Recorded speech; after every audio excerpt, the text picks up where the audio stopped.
Sometimes in life, we hit that place where life becomes comfortable. Okay, but somewhat meh.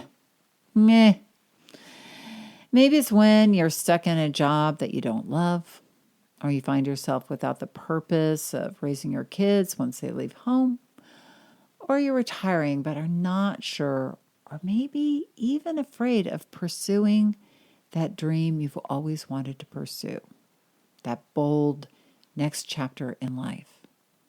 If this is you, or maybe you a few years from now, you're going to love this episode where I interview Laurie Wright, also known as Not Your Average Grandma, a late-in-life purpose finder who left her corporate job to pursue her dream and is now a master neuro coach. She walks us through her inspiring story of finding her purpose after burning out and how she helps people now put the spark in their second half of life. Love it. So put down those reading glasses and come on in. Did you know that our struggle with weight doesn't start with the food on your plate or get fixed in the gym?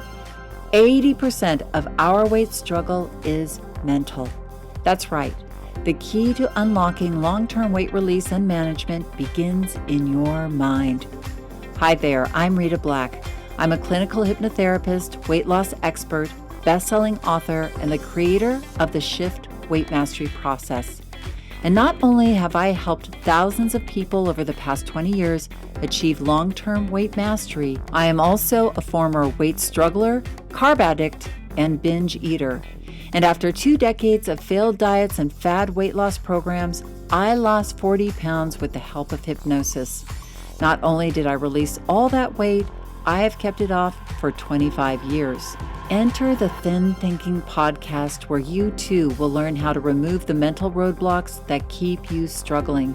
I'll give you the thin thinking tools, skills, and insights to help you develop the mindset you need, not only to achieve your ideal weight, but to stay there long term and live your best life. Hello, welcome. Come in. I am still recovering. Oh man, this last weekend, my son, my baby boy, graduated from high school. I can't believe it. And he also officially turned an adult because his 18th birthday, was also last week. And so he is now kind of officially launched. Well, I take that back. We'll see how the summer goes. We got to get him into college, right? But I can now see the emptiness of this nest getting bigger and bigger. You know, I can see the outskirts of those, the nest is empty. And part of me is very, very sad. Oh my gosh, we were looking through baby pictures and all of the school years. And it just, I'm going to sound like the biggest old cliche, but what happened? Where did that go? That was time folding in on itself because that was yesterday when I was just picking him up from preschool. Yeah. So we had a big party with all the parents that have seen all the boys through. He has a nice little clan of boys that he's come up through the schools, middle school, high school, some of them with him through elementary school as well. But, I'm so excited too. So part of me is sad and part of me is like, when are you leaving? What date does college begin? Because I can't wait. I didn't start having kids until I was 37. So I remember the taste of that freedom. And now I'm like, whoo, I'm heading back into that time where I had my time. Not that I'm a busy person, but, I have so much that I want to do now that I'm not as focused on my children's well-being. It's kind of a joke because, in a way, I know I'm not kidding myself. I know, given any experience of that if I have my daughter, I am in a way more in contact with her on a day to day basis. She needs, me more almost emotionally as a young adult out in the world because she has questions and she has traumas and dramas and all of that stuff. So I am not, kidding myself, but it's really nice to know that it's not going to be, waking up, having to worry about getting myself fed and then them fed too, and then getting them out of the house and getting them to where they need to be, and then getting them to where they need to be after school. All that stuff, that's gone. And I think that's going to open up a big space in my mind. And that's why I am bringing on Not Your Average Grandma. And that is why it is perfect timing to bring on Not Your Average Grandma, Laurie Wright, to talk to me about how we can uncover passion and find the nerve to go for things, even if we feel like we're too old or don't have it in us. So, you ready? Laurie Wright, aka Not Your Average Grandma, identifies herself as a late in life purpose finder who had a 30+ year career in corporate America before finding her true passion as a certified master neurocoach. With her signature program, the Second Half Spark School, Laurie helps women ignite a later in life spark by reconnecting with their authentic self and uncovering what they truly want out of life so they can stop wondering, is this it? She has also got a podcast called Living Your Sparked Second Half, where she covers topics intended to inspire listeners to live a happier and more fulfilling second half. And you can take her quiz. I'm going to have it in the show notes to find out what empty nest role you're playing and why it may be keeping you stuck in a passionless, how do I say that? Passionless and mediocre life. Okay, so check out the show notes after the show, but please give a warm and wonderful welcome, a thin thinking welcome to Ms. Laurie Wright. Hello, Laurie. Welcome to the Thin Thinking Podcast. It's great to have you here today. I am excited to be here. Thanks for having me. When I met you and I heard that you have a business called Not Your Average Grandma, or I shouldn't say a business, a calling called Not Your Average Grandma. Well, I did That trademark it, so it is technically a okay. business, I It guess. is technically a business, but I know you see it more as a mission or a calling. So what is that all about? Because I was just like, whoa, that just stopped me in my tracks. So tell us what that is about, because I think we're all really curious. Yeah, that is such a great question. I love starting there because I think it started as a joke actually on Facebook because I didn't know what I was doing at the time. But not a joke in the sense of I was going through a health transformation and I Mm. was feeling like amazing. And I remember my two grandmothers, and they looked old in their late Mm. 40s. And I thought, like, I am a friggin' grandma. And I was 55 at the time. And I am getting in the best shape of my life. I was lifting weights and I actually did my first pull up of my entire life. And it wasn't even a goal. It was just part of the program that was doing. And I had to do it Uh-huh. and I hated it. And I was like, oh my God. And I found this band. It was like a resistance band, but it was for Uh-huh. pull ups and it made a pull up easier. And it's so like, Oh. but I eventually did it without and it's not like I did 10 in a row. I mean, I think I did three. But it was such this amazing feeling that I was no longer an average grandma. Uh-huh.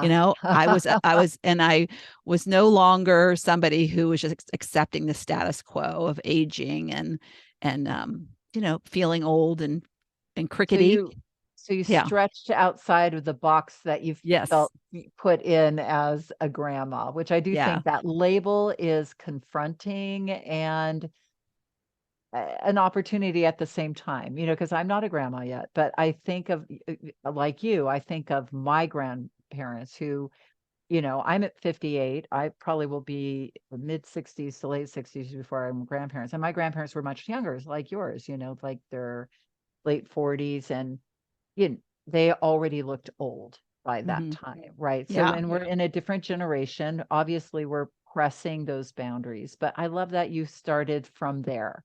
Yeah. So Yeah. that, And it made me want more, I think. I mean, what else can I do? If I can get healthy and in the best shape of my life at age 55, that what else yeah, can I do? And yeah. through that process, and I say it was a joke because I posted hashtag not your average grandma, pound Uh, sign. And I didn't even know what it meant. I didn't know what a hashtag was, but I just saw other people doing it. And the hashtag was like some funny thing afterwards. And I was like, or some point they were trying to make. And so I was just like, uh-huh. oh, okay, pound sign not your average grandma. And then I was like, oh my gosh, I can help other people become happier through getting healthier. Yeah. And because I had had an experience doing it, I thought, I know enough now that I can help other people. And so I signed up as a Beachbody coach. So I joined and I Oh, hated network marketing. I mean, I was the last person who would say, okay, sign me up. But my daughter, she's the one who got me into the program because she had signed up as a coach. And I mm, was like, I want to help. I wanted to help her because she was excited about her business. And I thought I need to lose a little bit of weight. And so I'll mhm. do it for her. And then when she approached me about being a coach, I was like, no. I said, that is sketchy. And I do, they come at you with like, oh, you have your own business. And oh, you're like, you'll get a discount. And so that just like to me, so like, ugh. And so, I remember we were in the kitchen of my house and I was probably a little mean to her. I mean, I was just like, no, no. But then I kept working out and kept feeling better and better and better. Mm, And you go through this kind of realization of, well, why should I keep this to myself? Why right. can't I help other people? So it was the desire to help other people that was Mm, greater than um my sketchiness about network marketing. And I trusted my daughter that she was really enjoying it, and I was like, okay, I'll do it. It's online, I can do it on the side. I right. was working full time. So that's how I got into my love of coaching. Hmm. And I just loved helping people and guiding people through the process. And in that, experience, and I was hitting the quotas and winning trips and all that kind of thing. Oh, wow. But it was always a high pressure to do Hmm. that. And I just found myself becoming the workaholic that I was in my corporate life. And it was so like, it was it was like a constant like struggle Right. to like pull people in, get them on board. Once you did, they like had a fantastic experience. But so I just didn't like that model. And I also started thinking, they say it's your own business. It's not really your Mm, own business. I mean, right. it's kind of like a mini franchise type of thing because franchises cost a lot of money to buy into, and this is like a low entry fee, but they still Right. take 75% of what you earn. And so I just Right. started to think two things. Number one, there's a lot more going on with these people because they gain weight back. so Hmm. so they can be on a program, but it's more than working on losing weight. It's Right. like what's underneath it all, which you For you sure. you know. And so I wanted to help that and wanted to learn more about how I could help them with that. Hmm. And I wanted to be my own boss. I didn't want to have Right. to be crunching at the end of the month. I didn't want to be on a schedule of you have to get success points. So yeah, so I actually stopped and I just decided, I'm not going to go after that I might just one day I had been making that quota and exceeding. They had two rank levels and I was like always hitting the second one, the top one, and I was what they call a legend, and I had been doing that for 2 years, 20 to 48 months, or not 48, how was it, 24 months. And I just one day I was like, I don't want to do this anymore. Mm, yeah. And so I stopped and I was like, okay, what am I going to do? What is Mm, it that I want to do? mm, And that's when I found James Wedmore, who teaches people how to build businesses online. And I met you at a retreat that he did about leadership. Yeah. And I just said, I'm gonna create something. I don't know what it is, but I'm gonna figure it out. And so I just kind of leaned into what my heart was wanting me to do. And I ended up getting a coaching certification. Uh-huh. Yeah. And now you are helping women who are really not necessarily grandmothers, but like at this point in our lives where, you are, I am, we're all, looking at the later chapters of our life, and you're helping them uncover, like unblock themselves from taking a chance and moving forward with their lives. How do you facilitate, like what is it exactly that you're coaching women through? Because I know you're helping them find the sparkle, finding Hmm. their mojo, and really believing in themselves so that they can take, 'cause so many of us, because I have, many people that come across my path who are amazing people with so much to give, but they find themselves blocking themselves or culturally just being kind of held back because they're like, well, I can't do that, or it's too late for me. That's what I always hear, is like, it's too late for me, or, I've got too much else going on. I'm taking care of too many people. So, kind of walk me through what that's all about, and how do we start to navigate through that? Yeah. Well, I always say that people who are our age, so I'm 64, we think if we haven't found our purpose in life, Mhm, or we think our kids were our purpose, that either our purpose is over mhm. and we just hang up our hat, or if I had a purpose, I would have found it by now. And so those are two Mm, beliefs that really keep people from pursuing something new. And a lot of women, because I felt this way and I can understand 100%, is that when your kids leave, and if you loved being a mom, even though I worked full time, so I wasn't a stay at home mom, I probably would have been a horrible stay at home mom, but yeah, I loved my kids. I didn't miss any of their activities. I coached them in their sports when they were younger. I mean, I loved them so much, and they were, it was just a big part of my life. mm, We were a yeah, family unit, four musketeers, right? And mhm, then they leave, and it's yeah, like, it's like a version of a human earthquake, I say, because your just whole world gets shattered. And so how do you pick back up the pieces of, like, and move on? I mean, yeah, it's sad to say because, they're still alive, but right.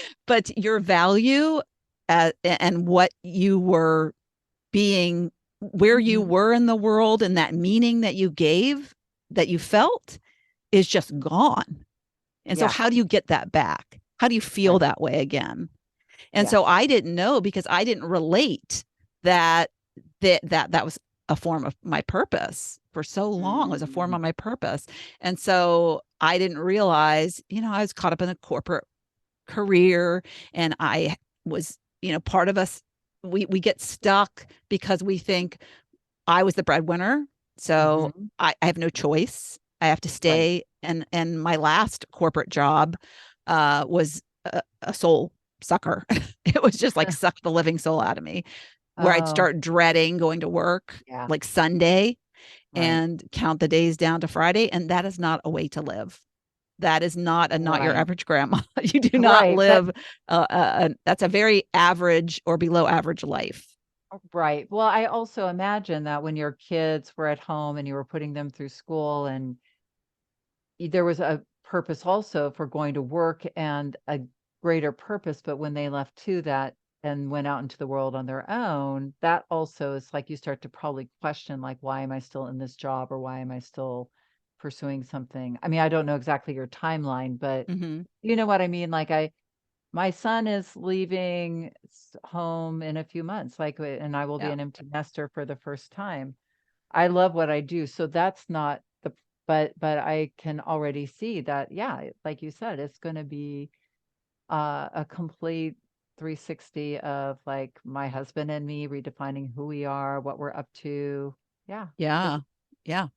Yeah. Yeah. And I think your kids, when you're doing something you love, it also, it can distract you from other things that need to be Yes. fixed. Yeah, Yes. absolutely. It's an easy out, Or yeah, if you're feeling feelings, oh, but I can go over here to what I love and I can avoid that problem over there for sure Yeah. and get Hmm. yeah, satisfaction. So Yeah. you went through this and you were here at this place in your life, the human earthquake. Yes. Your children left.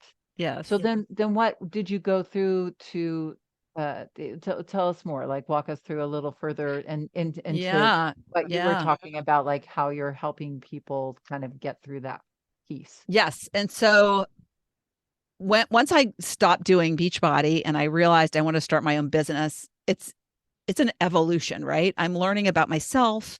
I'm evolving. I'm, personal development on steroids, going through coaching training, loving everything that I'm doing.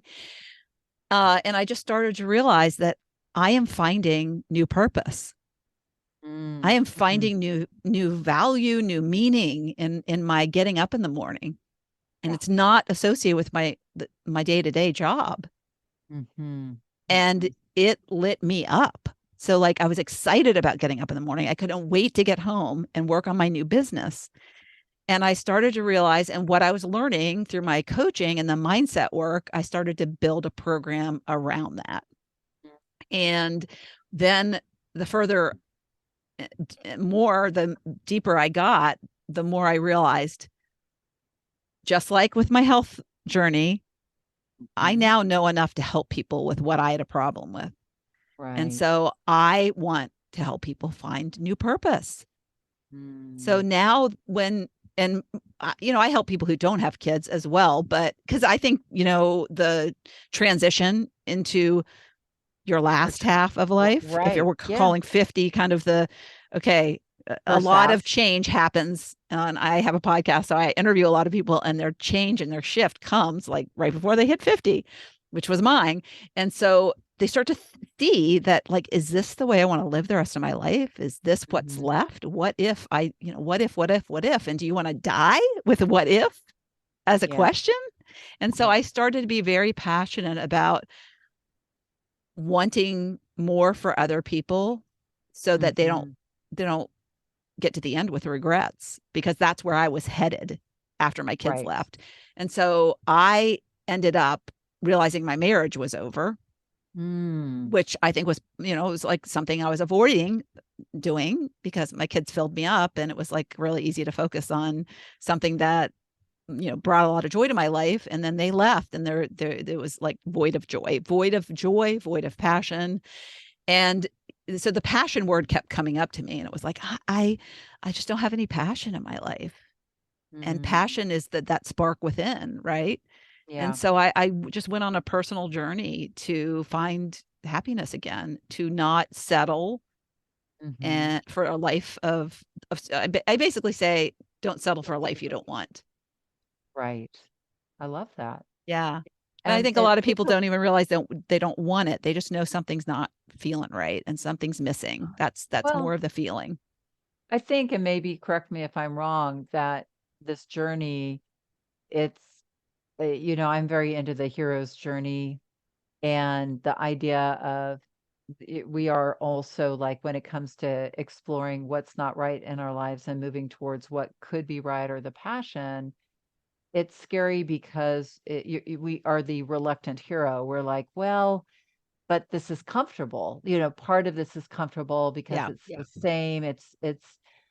And taking a step out of this comfort will require feeling raw, maybe feeling feelings I haven't felt before, feeling insecure because, I'm doing something new that I haven't tried before. And we have to change our perception of ourselves, which I imagine, again, it is exciting and on one hand, but it can be scary on the other. I'm sure that's where a lot of your coaching comes in is like making that like leap of faith to, Yeah. from the known to the unknown, I guess. Yeah. Yeah. And we, what I call catastrophize, because we always think the worst case scenario. So when it came to divorcing, you only think about, who am I going to hurt? Who am I going to disappoint? How is this going to, what if I'm alone for the rest of my life? Right. Hmm. What if no more Christmases together, no more Thanksgivings together? I loved my in-laws and my Mm. my in my not only his parents, but his siblings. Like, what Mm, does that look like going forward? We spend holidays together.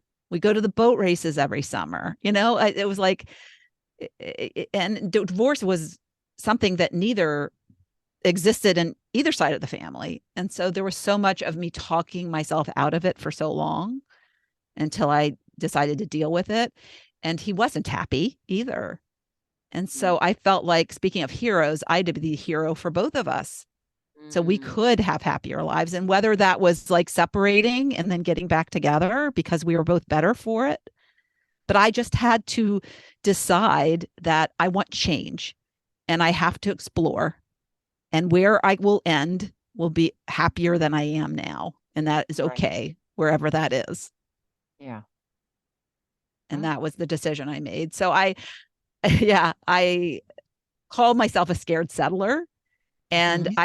I actually have a name for the person who transforms after they find their way and Mhm. become this happier lit up person, as I call them, a sparked second half soul. Oh, I love that. Yeah. Yeah. And again, that's what I love about that too. It's an identity that you can step into. Yes. And our mind, the brain loves to be creative.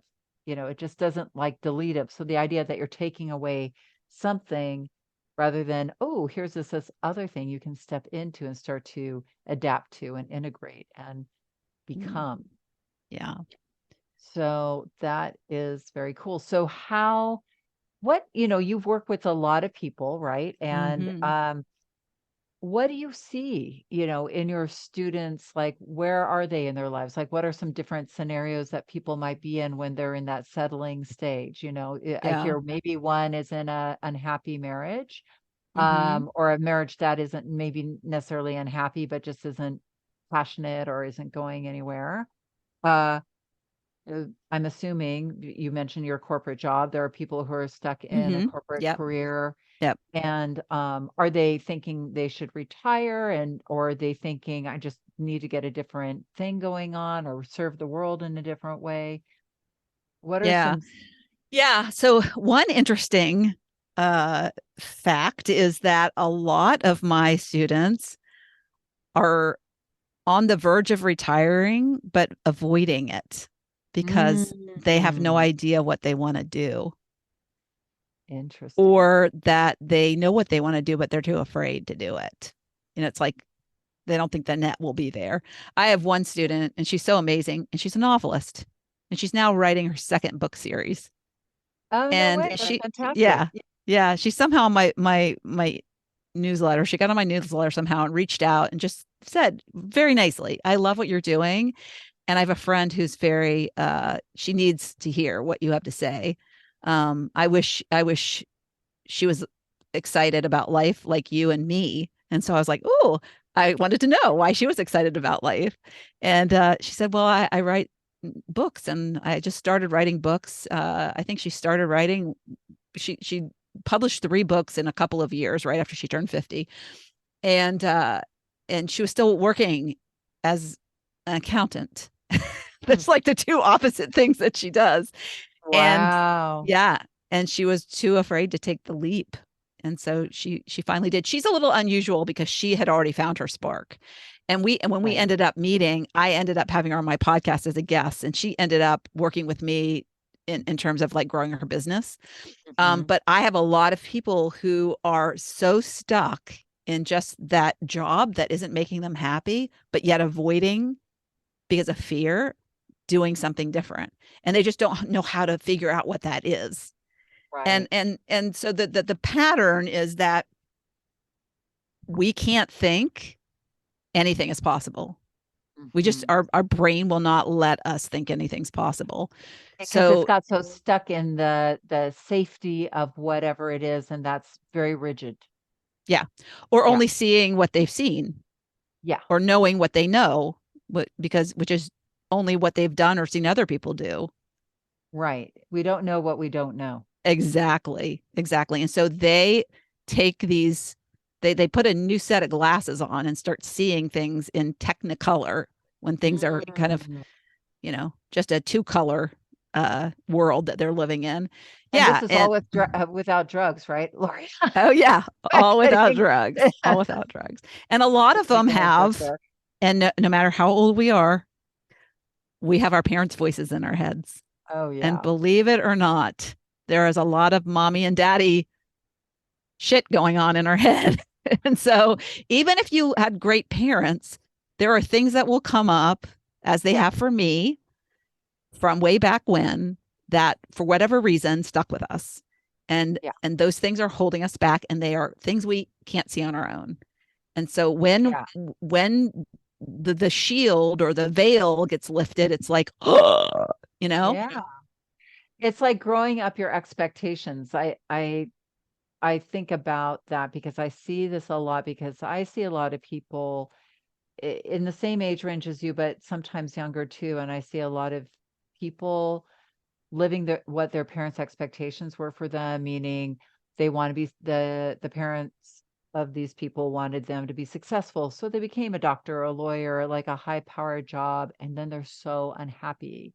And or they might just reach this place in their life where they did everything that was expected of them. They got married, they had children, they have this job and it looks good to, their expectations, but they feel so bankrupt in their life Mm-hmm. and they're very unhappy and then they're numbing with Yeah. smoking, drinking, what have you. And I think culturally, we have these like deep-seated, like you're saying, expectations that aren't even ours. There are parents, there are cultures, there are um, society, media. And then when you start to kind of go, whose expectation is this anyway? And you start to see, this isn't even mine. This belonged to my parents like from 30 years ago. Yeah, it's like Yeah. the like you Yeah. said, your brain kind of implodes. You're like, what have I been running Yeah. from? Like what have I been running? Like these beliefs are running me, and they're not even my beliefs. Yeah. Yeah. And I Yeah. love I that have you. one student was recent, and so these relationships are so key because we think we have no control over other people. What's Mhm. so funny is that when you fix yourself, funny, the relationships tend to get better Yeah. when you start to show up in a different way, Mhm. and you see things differently, uh and you rewire some of the circuits. It's amazing what can happen. And one of my students, she shared, her narcissistic mother who like would always pull this, well, I'm not speaking to you, and was a very Mhm. manipulative type of person. And we had a coaching call one night, and she said, she did it again. She's I know she's not going to talk. She's the one who always would bow down and say, oh, mom. She'd call her back. And she felt like she had enough armor built up from what she was learning, that she's ready to set boundaries. And she said, I'm not going to call her. I'm not going to call her back. But she's never going to, I know she's not going to call me. I know she said, but that's okay with me. That's okay. And like the next coaching call, she said, guess who called me? And we had the best Wow. conversation we've ever had. Yeah, And that's because it because was she real. started showing up with, like, I'm not going to take your bullshit anymore. you Yeah. know, she Yeah. started, she didn't even realize she was showing up that way, Yeah. but Yeah. she was learning what her thoughts were, and she was reframing and rewiring the automated thoughts that were going through her head. And with it's I say this work is magical because when you start to learn it and do it and become Mhm. aware of it, Yeah. it shifts like things that you didn't even feel like you had a hand in. Yeah. It's really Exactly. fascinating, really fascinating. So yeah, so I love her. I had another one. I have some people have something that they loved doing when they were little, something that they, as a child, was a passion, but Mhm. somebody told them they weren't good enough, or somebody told them that you can't do that because you won't make enough money. And so they just put on a back burner. And so those are the ones that more quickly tune into. In fact, I do a free training, and that's part of one of the things that people awaken to is oh my God, I had this thing. And, so I love uncovering that stuff. But some people like me, I liked dogs. I like, do I want to be a dog trainer? Not really. Don't want to be a vet.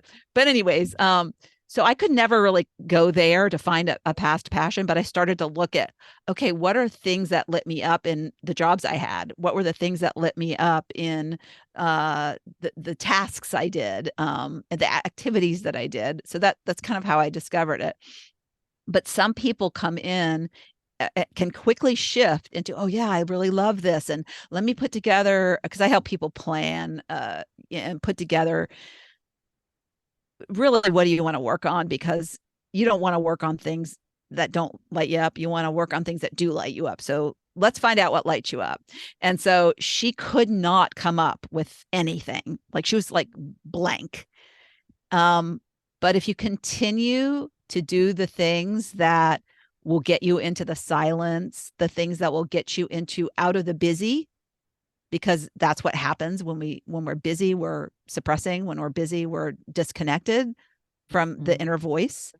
And Mhm. when you start to understand and become aware, there are the answers inside of you. They're there. You just have shut them off. You have blocked them out, shut them off. You are like blang, an iron door that you've slammed shut. And so the more that you can be quiet, the more that you can like just take time, carve time out in your day, to journal, to listen, to be in just your thoughts, things come up. And Yeah. one day, one call, we get on, and she goes, after weeks of saying, I just, it's just like whenever I come up with the things that I need to do, it's just tasks, it's chores. So I'm like, well, you got to dig a little deeper, got to be a little more quiet. And she had this whole story about how when she was a kid, or no kid, a young mom, she decided to end it all. She decided Mhm. to take her own life, and she had it all planned. And she said, somebody, I'm getting chills from it. Somebody came out of the blue. And this is an indicator why things are blocked for her. Mhm. This stuff started coming up when she knew the answers were inside and she was patient with it. And she said, some friend I had called me out of the blue, and she goes, I don't even remember what she said. She said, but whatever she said made me change my mind. Oh, wow. And she said, and that's what I want to do for people. Mm. And I was like, wow, Yeah. wow. And so we Yeah. have the answers inside, but we think we don't. And we're searching, Yeah. like externally for them. And that's what's so cool, is when that happens. Yeah. Now, what are some things, just I'd love to know. I'm curious, what are some things people find like that is powerful, helping people who are contemplating suicide?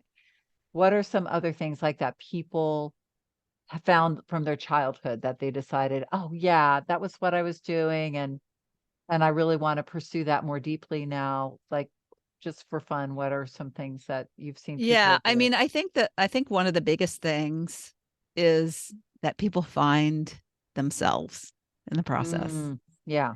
We have lost ourselves by being Hmm. a mom, by being a wife, by being a child of older parents, Right. by we are just built to be nurturers, Yeah. and we nurture ourselves out of our own personality Mm, because we want to please other people. We want to fit in and do the right thing. And what happens is that people rediscover themselves.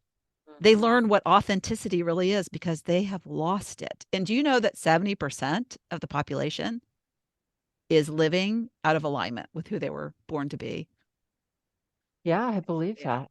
Yeah. I work I'm with a personality expert, and he does a call with my students, and it's just shocking and eye-opening. mm, And that's what I love to do is get people reconnected with who they really are. And that was part of my journey. So I actually reconnected with my old college sweetheart after I Mm. left my marriage. And he was somebody who I always felt like he could look in my eyes and I felt like he was looking in my soul. And Mm. we would have the most in-depth conversations. He could read me, and I always felt like I was myself. Like I was my literal, like, bare bones, like you can see everything self. And I never met anybody like him Mm. again. I never felt that way with anybody again. I would say I have felt that way with a couple of my college roommates. I just like myself. They know the true me. They can even say to me, Laurie, that's not you. Right. And so reconnecting with him, I think, was when I reconnected with myself. And Mm. even though I say now, I knew I was missing purpose. I knew I was missing what was the meaning I want to bring to the world. And you don't really do that through somebody else. But Right. breaking away from my unhappy life and taking that step to change, and then like reconnecting with him and knowing that just led me to more authenticity, I think. Yeah. Oh, beautiful. Um, what would be the like if you had to say what would be the first step somebody would take if they were like, oh, this is really resonating with them? Like, what would they take in their lives? Would they, like you said, I'm hearing you say, well, maybe take that time instead of being so busy, maybe set time aside to journal or to create quiet space for Yes. yourself to kind Yes. of let the Definitely. answers come. Yeah. Quiet space, quiet time, stop the noise. I say we have a loud party going on in our head. And I Hmm. believe that part of my workaholism. So if you're a workaholic and you're listening to this, be aware, because your workaholism is Hmm. in a way, your subconscious protecting you from what Hmm. you actually need to hear. It's Mm. saying, no, no, no, you don't want to go there because it's opening a Pandora's box that you're going to have to deal with. Hmm. And that was me, avoidance, avoidance, avoidance. And I even took pride. I was like, I am such a multitasker. And I don't like to sit on the couch. I cannot sit still. I used to like think that was such a great thing. And now I'm like, oh my gosh, I am not sitting down. I need to fix that. I recognize when that's happening. So being aware of what you're doing is number one, and getting quiet with yourself. And journaling is hard, but just getting quiet. Like I have my best creative thoughts when I'm in the shower or driving in my car, Hmm. not listening Yeah. to anything. And Yeah. so like think about those times. And so just do more of that. Take a walk outside. The weather's getting nice in most places. So, take a walk outside and just like listen to what comes up. So I would say that's number one. And number two is, and I always tell people this, make sure there's something on your to-do list that you're interested in, that is like, it excites you a little bit, like Yeah. something fun, something new, something different. We don't try enough things. And you don't do something because somebody else said to do it. Do something that you're like, ooh, if something comes up in your life, like somebody mentions something to you, and then you see it, and you maybe it's like you see it 3 times, it's a sign. It's a Yeah. sign from the universe. Try that. Do that. If it's Yeah. piquing your curiosity, and maybe that's not the thing that's going to be the thing that you end up, the path that you walk, but it might lead you. You might meet somebody when you go do that, or you Right. might, yeah, you just don't know. The universe is trying to get your attention to do something like that. And so that was the other thing, is so awareness of what you're doing and how it might be keeping you in the dark. And number two, start to pay attention to what's around you and be aware of that. Those are the two Yeah. easy things I think you can do. Oh, great. Great ideas, Lori. Um, I know you have, I know if people want to find out more about you, I know you also are offering, Lori is offering for those of you who are like, wow, I really want to kind of dig a little deeper, uncover some of these blocks. Tell us about your quiz. You have a quiz Yes. that I'm going to have a link to in my show notes, and I'll also be sending out with my podcast email, those of you who get it. Tell us about your quiz. Yes. So it is, I call it my empty nester quiz. and because you can find out the role you're playing. And I say, Mhm. if you don't have kids and you're in this stage of life where you're wondering, you can take it. I just speak to Mm. empty nesters because I can relate to them so well. Right. But it is, you're going to find out the role you're playing. And it's really important because, as we talked about earlier, the identity that you're carrying is there's patterns of behavior Mhm. that are you're doing in your day to day. You're operating in this way, and the sparked soul is one of them. I say specifically sparked second half soul to my people who come into my world, but it's essentially a sparked soul, so it can apply to any age, really. But the goal is to be sparked, to be reconnected with that soul that's inside of you that knows what you're here for. And then Mm. there's five other roles, and which are you? I don't know, but one of the roles is busy doer. I was a busy doer, and the busy doer has certain habits and certain ways of Mhm. operating. Scared settler. I was a scared settler earlier. These roles you can. I say somebody asked me, "Can you be playing two roles?" Sure, we play mom, we play wife. But look at the role. Look at the week on the weekend we can be busy doer, and during the week we can be a scared settler. We're settling for a job we don't want. So it's just a very fascinating. You're going to have a primary one because when you test out, it's going to be which questions did you answer the most, and it's going to so tell you what that is. But it's really fascinating, and it's, to me, the first step to the awareness that you need of, Mhm. okay, I'm doing these things, I understand, and I give you a little tip in the results of, okay, this is what you can do, this is what the best thing for you to do next is to do, take this step. So yeah, it's been so fun to do the quiz because it really does help people see Yeah. where they are, and it's very eye-opening. It's definitely something that can really help people shift their ways. Wow, I love it. And I hope so everybody's hearing this, go grab that quiz. Lori, this has been so great and very eye-opening. I love this conversation with you. And we all can stop and pause and think about this and get quieter. I think we can all do that. Um, any last words of inspiration for my audience before we say goodbye? No, I just think that everybody deserves to live from the most happiest place, from a place of joy. And if you lack meaning in your life, you're going to lack joy. And so find what that joy is to you. And it's something that is unique to you. You came Mm. here for a purpose and for a reason. And if you're still here and you're not feeling purposeful, then it's there. It's there inside of you trying to tell you.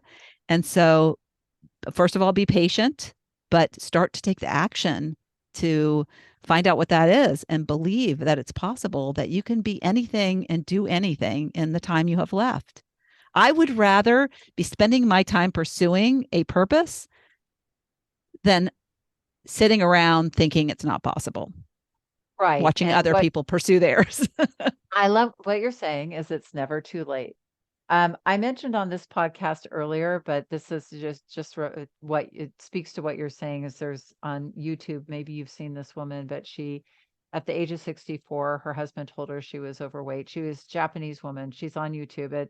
And she, at the age of 87, became a fitness trainer, and she is still training at 91, training people. So this is like it's never too late to step into what lights you up. So I love what you do. Yes. I love Yeah. what you're saying. Yeah. I have people in their late 70s who have come into the second half Spark School. Oh, And I believe it. yeah, one of them couldn't get out of bed. She was so depressed. And Ugh. she had a PhD in neuroscience. She Oh was my like a gosh. psychologist that helped people. But we just can't get out of our own way sometimes.